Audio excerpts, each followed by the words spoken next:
So Nick, when we talk about AI, artificial intelligence, I think there's an assumption that maybe it's been there, but you are asking a different question as to whether it was born or whether it was made. Can you tell us a little bit about that? Yeah, definitely. I think people are often surprised as to how far back our imagination about AI goes.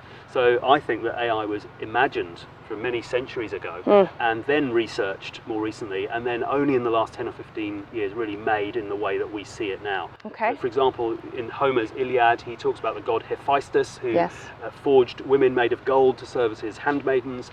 Then Charles Dickens in 1860, it's been argued in one research article in the last 10 years that he mentioned artificial intelligence in Great Expectations.